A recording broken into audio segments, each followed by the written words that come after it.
Welcome to my show. It's a guest here. His name is Randy Pitkin. Mr. Randy, how are you doing, sir? Very good. Thank you. And yourself? I'm fine. Thank you so much. And thanks for asking, Mr. Randy. Glad Firstly, to hear it. you are an author. You've written a book. Can you please, Mr. Randy, discuss more about yourself and how you're doing currently now, Mr. Randy? Sure. The book is called Restored: From Brokenness and Trauma to Wholeness and Peace. I wrote it, I started writing it in July, and it was published last September. And it's basically my life story. Uh, I was born to a middle class Jewish family in New Haven, Connecticut. And from all outward appearances, everything in my life looked normal, but behind closed doors, things were very different. My mother was very abusive. Um, we didn't get spankings. Well, I did. I got beatings. My sister usually escaped my mother's wrath because she was my mother's buddy, and I was not. I was kind of like the outsider. And when I was 12, I was molested by an older neighborhood boy. And shortly after that, my mother had abandoned me and my father and moved out, and had gone to live with a younger man. She took a younger lover. And needless to say, we were both devastated by that. And that had long lasting effects on me, because of being abandonment issues and trust issues. Being molested, that had an effect on me as well. So that year was a very, very bad year. And I ended up getting into weightlifting and bodybuilding because I wanted to be strong. I didn't want anybody to overpower me ever again. And at an early age, I began drinking. I became very promiscuous. As I got into my later teens, started get into drugs a little bit, like with the cocaine. And then I started working in a nightclub. So the cocaine was everywhere. This is the late 70s, early 80s. And eventually, I left New Haven, where I was from, and I moved to Atlantic City to get away from my mother. My mother was just a very abusive person. Um, I just had to get away from her. So I moved to Atlantic City, where I continued with the drinking and the drugs, and I fell in with a bad group of people. And my life was really way off course, way off from where I should be. Um, I got married when I was 25, and shortly after that, I had a spiritual experience at a funeral. And within a day or two after that funeral, I had this spiritual experience where I felt like I was reborn. I felt like I was clean, I was washed, and all of that. And that was with, the Lord Jesus. Now, shortly after that, now my life is back on track somewhat outwardly. I'm doing all the right things now. I'm not drinking and smoking and doing drugs and all the rest of that. But there was a lot of internal trauma that was never healed and was never dealt with. It was just ignored, it was suppressed. Those things would come back, they would not just go away by ignoring them. So, about 6 years into my marriage, um, I had a coworker. She was actually hired to be my assistant. Well, we both found an attraction to each other. And what happened at home was my wife, I was perceiving her as being emotionally distant from me, but in actuality, what was happening was she was alone. Her family was in northern Jersey and we were in Atlantic City. So she had no support. She had two small children under 2 years of age in a very hot apartment, small, hot apartment. So she was miserable and she felt like she had no support and help, and she didn't. I didn't realize what the situation was. I should have, but I was not mature enough to know. Had I would have come home from work and said, why don't you go out for an hour or two and just relax and take a break from the kids? But I didn't do any of that because I was just ignorant. And so I fell in with this girl we had a relationship for about 6 months. It was never sexual or physical in nature, but it was a very strong emotional bond. Eventually, I ended that. I tried to work on my marriage. And then when we were about 25 years into our marriage, I met a young lady online on Facebook, and she was 20 years younger than me, very attractive young girl. Well, we started talking online, and then she started to call me, and one thing led to another. And eventually got to the point where I fell in love, and she lived in Israel, working in Israel. She was from India. Um, I ended up leaving my wife, divorcing my wife, moving to Israel. I was there for almost a year and a half. And eventually I ended it with her and and came home. I knew that my wife and I, even though we had our difficulties, I knew that she was my soulmate. So I came back to Florida. We were living in Florida now. My wife and I would see each other. We'd have long talks. And long story short, eventually I moved back into the house. We remarried and all of that. Um, it took me several years to restore my relationship with my children because I had hurt them terribly as well. Um, Now things are very good with them, thankfully. And as years went on, I still had not really dealt with my trauma. I look back now and I could see the reason for my affairs and attraction to these women emotionally was because emotionally I was very damaged. I had a lot of emotional trauma that had not been dealt with. Um, my wife was ever faithful, always loving me, supporting me, being kind to me. I mean, I just can't say enough about. She's an angel, she's my guardian angel. Eventually, what happened with me was last year, um, I had always had a very bad relationship with my mother and my sister because of the way my mother left my father. I felt abandoned, and my sister stayed with my mother, and my sister and I never had a great relationship. My sister would try to guilt me into things, make me feel bad about things. So last July, I'm actually in the hospital at this time because I have some ongoing medical issues. My sister sends me a scathing message on Facebook telling me that I don't care about my mother. If I did, I would come up and visit, blah, blah, blah. Well, my sister already knew that back in 2018, I had such major medical issues. I almost died several times. And I have lingering health issues because of all that. But her intent was to really hurt me with her words, and she did.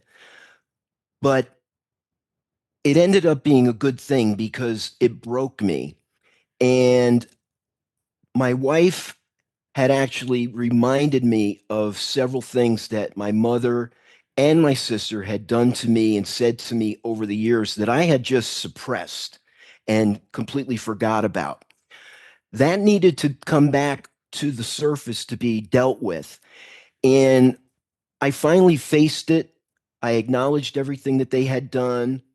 And it was like, I'm done with it now. It was like all this past trauma that I had suppressed and ignored. I finally faced it and dealt with it. And that's why the book is from brokenness to trauma to wholeness and peace. I finally found wholeness and peace by acknowledging what I had tried to ignore for decades. You can't ignore trauma. You have to deal with it. It needs to be healed. And if it's not healed, it's going to manifest itself either through infidelity, drug abuse, alcohol abuse, violence. It's just going to manifest itself one way or the other.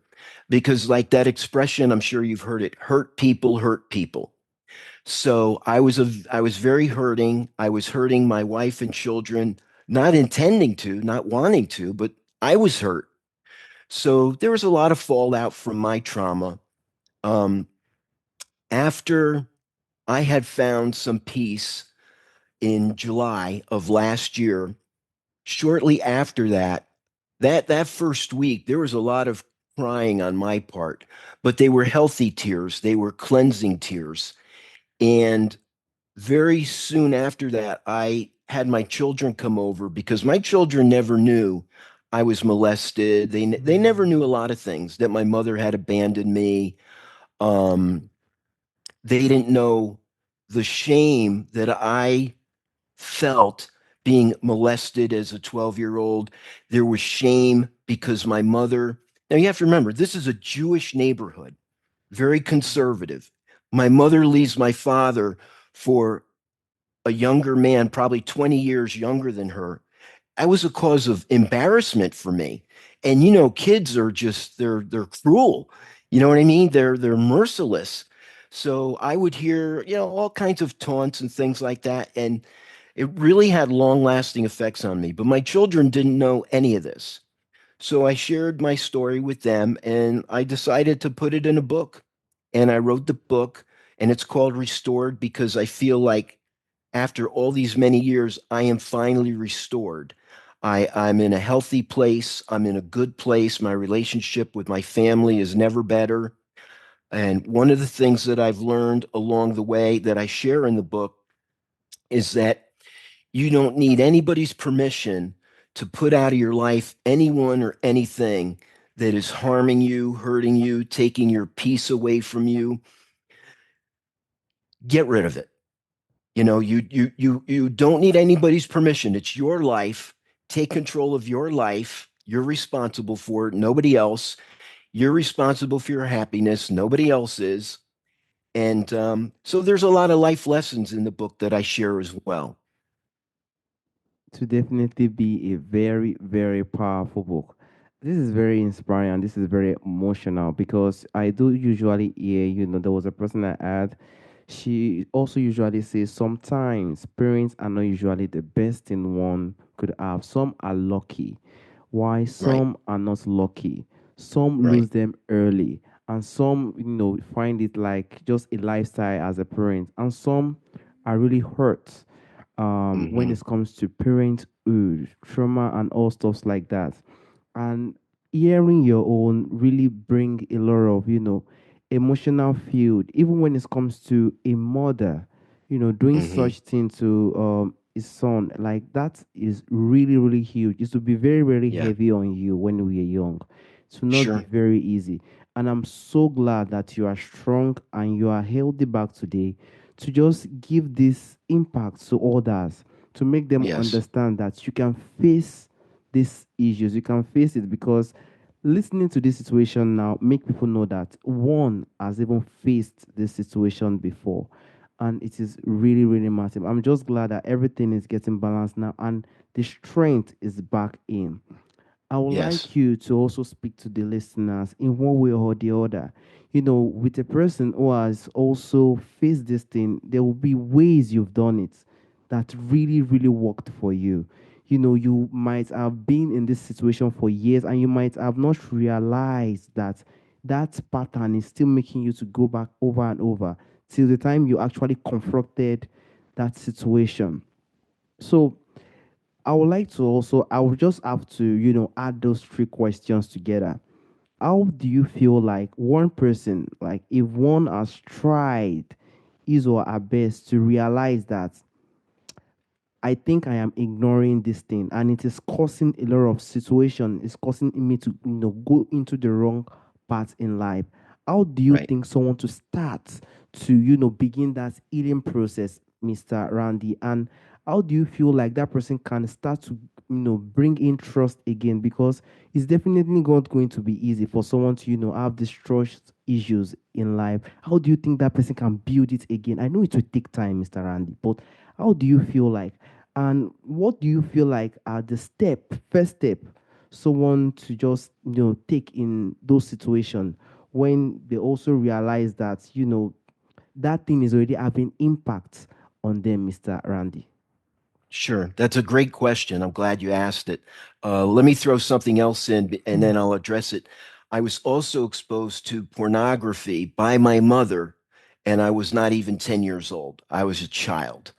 Um, we now know that exposing children to explicit material like that is very, very harmful. So, getting to your question, um, for me, what I found was, again, to reiterate, I was ignoring everything, I was suppressing it. But what I found is, I think that people do that out of fear. They are afraid to confront their past, they're afraid to open up old wounds. And what I would encourage people with is that you have to. It's like if you have a cancer, the only way to be cured is it has to be cut out. You can't ignore it. It's not going to go away. And eventually it'll kill you. You have to be willing to confront it. You have to be willing to open the wound, expose it. That's the only way to find healing. And again, people, I feel like they're afraid. Um, Luckily for me, I was blessed that I had a very supportive wife. Mm. And I think that played a big part because I trust my wife explicitly. I mean, even through the divorce and everything, she never stopped loving me, never stopped caring for me. So I have just, Mm. I mean, I have such a great support system. Mm. I think if you don't have that, it's difficult. But even if you don't, even if you're all by yourself, you have to stop and realize that this is my life. And if I don't like the direction it's going, what am I going to do to change it? Nobody else is going to change it for me. I have to do this. Nothing changes if nothing changes. If I'm unhappy with my life, whether it's professionally, I don't like my job, well, okay, I'm here now. I want to be here in this position. What do I have to do to get there? Do I need to go to school? What do I need to do? You have to plan. What do I need to do? Same thing when it comes to healing. What do I need to confront so I can find peace, so I could find healing? So for me, it was recognizing and dealing with all the things that had been said and done to me over the years that I had just ignored and suppressed. Um, it was hard and it was painful, but it's well worth it. I mean, I can't emphasize enough how just go through it. It's not going to kill you. It'll kill you if you don't, because you're probably already killing yourself through bad choices, bad behaviors. You're probably not very happy anyway. So, why not do something that's going to change your life and bring you lasting peace? Um, Again, it's your life. And if you want to change it, it's up to you to change it. Another aspect of it was I had always believed in God. My whole life, I always believed in God. Um, I had been taught a lot of wrong things about God. And probably within the last 5 years or so, I had come to understand that when the Bible says that God is love and that God loves us, that it's true. I had always looked at it as if God loves me if I do this. It's behavior based. If I do the wrong thing, God's mad at me. If I do the right thing, I've earned God's favor. Why do we think like that? Because that's our relationship with people. That's how it is with people. But God's not other people. God is love. When I began to understand, really from my heart, that wow, God really does love me, that I can't leave that out because that was a big part of my healing. Because when you experience rejection from a mother who is the person given to protect you, to nurture you, to love you, when you don't have that, you find it very hard to believe that anybody loves you, including God. So once I began to understand that, everything really changed for me. And I would encourage people, I'm not preaching a religion for you or anything like that. The truth is out there. If you seek it, you'll find it. But if you start with the understanding that God really loves you and you ask this God to show you who he is, he'll show you. He'll show you. I don't need to preach anything to anybody. I'm just trying to encourage people. There really is a loving God out there who will make a difference in your life. And my wife has always believed that. I didn't believe that. My wife always believed that. And maybe that's why she was always such a loving, forgiving, kind person. And now that that's become my reality, I'm beginning to change as a person as well. And my goal is to be more like my wife. She's my role model. Completely agree, Mr. Andy. She'll be a very nice person. And to Yes. also add on it, to make people to also really understand better on the religion perspective, whether the religion you are worshiping, it might be Islam, it might be Buddhist, anything you are holding, just make sure you find a way to connect with it, because this world we are living, honestly speaking, it is a definite, it's not a easy one. A lot of No. things happen. I'm even surprised that stuff like this I heard from you also even usually happen. So if you have something that do loves you, whether it's through maybe religion or anything that is that thing do love you, probably it's not human. Human can do that most of the time, but that thing do love you, you can connect with it. It definitely really, really helps. And Yes. Mr. Andy, I also want to, personally, ask this question I do normally ask during the end of the Sure. show, Mr. Andy. From the our forefathers, from the people who have passed on during the historic time, there are a lot of things that do exist during our history time. I know probably you have a lot of history back, but apart from that, there are a lot of things that probably do happen during that time that is missing in our time today. Great things. If there is anyone or anything you would probably like to bring back to our time today, Mr. Randy, what do you think that thing would be? What a great question. Um, I think that we've lost as a people a sense of community.